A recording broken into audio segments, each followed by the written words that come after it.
Ohayo gozaimasu les petits koai, ce qui signifie cho che chui. Come. Vous attendez quoi là, lancer le générique que je puisse bouffer mon coconut dream?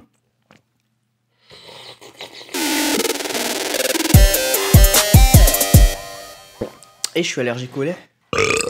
Quand on a un problème de paranormal, possession inexpliquée, combustion spontanée et autres étrangetés, qui est-ce qu'on appelle? Ghostbuster. Non. Carrigan Crittenden alors. Qui ça? Tu sais, la meuf qui veut exorciser Casper dans Casper. Ah ouais, j'avoue, putain, la bonne référence de notre enfance. Putain, j'ai trop envie de le revoir du coup. Allez hop, on se le fait. Voilà, allez, soyons fous. Allez, viens, on y va. Allez, copain. Et non, on appelle la Fire Force. Fire Force. Ou NN no Shobotai. Shobotai. Shonen créé par Atsushi Okubo, principalement connu pour être l'auteur de Soul Eater, pour ceux qui situent mieux, édité chez nous par Kana depuis mai 2017. Moi perso j'avais bien kiffé Soul Eater, alors qu'attendre de cette nouvelle licence étrange qui nous offre un visuel d'un pauvre pompier en converture? Jugeons mes Koei, jugeons. L'histoire commence par nous présenter notre jeune héros Shinra, comme la compagnie dans FF7. Ouais, j'avoue. Et c'était un super jeu ça, putain, j'ai envie de me le refaire du coup. Bah allez, on se le fait. Eh bah allez, on se le fait, c'est parti.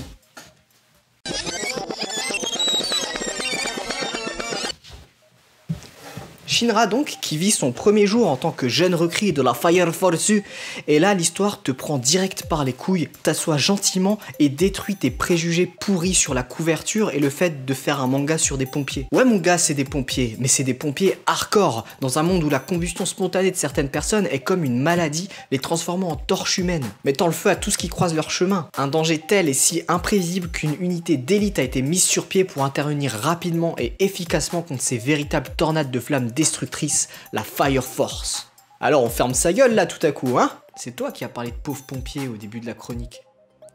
Donc Shinra n'est pas une personne comme tout le monde, puisqu'il fait partie des quelques rares personnes à avoir un étrange pouvoir lié au feu. Ces gens-là sont divisés en plusieurs catégories en fonction des pouvoirs qu'ils peuvent développer. Certains ne peuvent que contrôler les flammes alors que d'autres peuvent les créer. Et Shinra fait partie de cette deuxième catégorie puisque des flammes peuvent germer de ses pieds pour lui donner une extrême vitesse ou une propulsion de ouf ou des trucs comme ça. Bon du coup il crame souvent ses chaussures et c'est un peu la loose quand même. Bof, ça va. Non, je te jure vraiment c'est la loose. Il intègre donc une unité de la Fire Force fort sympathique, composée d'un chef fort sympathique mais sans aucun pouvoir qui ne pense qu'à s'entraîner physiquement, d'un sous-chef fort peu sympathique à lunettes qui a l'air d'en avoir gros dans la caboche avec un air dark, d'une coéquipière moyennement sympathique, un peu garçon manqué qui manipule les flammes, et d'une nonne sexy fort sympathique qui récite des psaumes pour aider les âmes de torches humaines à trouver la paix. Et là vous me dites ça. Nanu! Une nonne sexy, il doit y avoir un hentai fort sympathique sur ce... Attendez, c'est pas ça le texte. Nanu! Une nonne? Mais c'est quoi le rapport avec la religion, sensei? Eh bien, petite voix de mon esprit, c'est une bonne question qui me permet de vous dire que l'auteur a eu la bonne idée de fusionner église et caserne de pompiers. Un mix bien étrange, je vous l'avoue, mais qui ouvre certaines possibilités de scénario fort sympathiques, n'est-ce pas? Fort sympathique. J'ai l'impression d'une répétition, pas vous? Je vais pas plus vous détailler ce tome 1 car les bases sont assez claires je pense dans cette petite exposition et les péripéties qui y sont présentes suffisamment soft pour ne pas définir complètement le scénario à venir. Un scénario qui s'annonce fort sympathique. Si dans ce tome 1 les personnages se résument une fois encore comme souvent à des archétypes relativement bateaux, il y a des petits détails qui donnent un peu de relief à tout ça.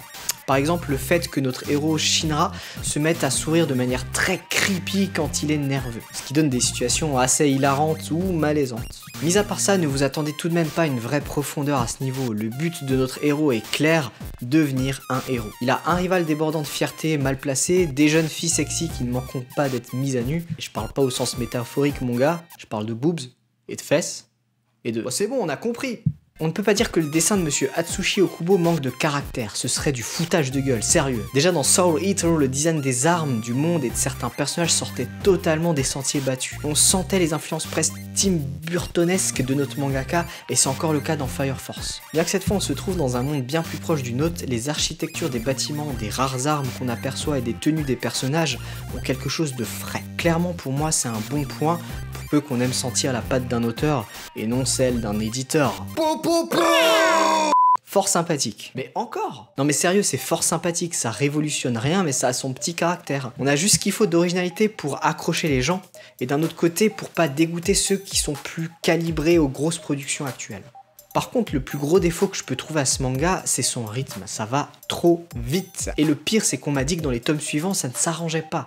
J'ai la sensation que ce manga n'est pas moins une commande d'éditeur qu'une réelle démarche de création. Le mec a besoin de manger ses ramen le soir, donc il te sort un manga normal. Et ce type a suffisamment d'imagination et de créativité pour que tu accroches un peu. Mais ça manque de pause. Le scénario n'a pas le temps de respirer, les personnages d'apprendre à se connaître les uns les autres pour qu'on s'attache vraiment à eux. On est juste là pour suivre une petite série des familles sans prise de tête, et c'est pas si mal si on le prend pour ce que c'est. Un manga au héros qui balance des flammes par ses pieds. Et un peu comme dans Astro Boy.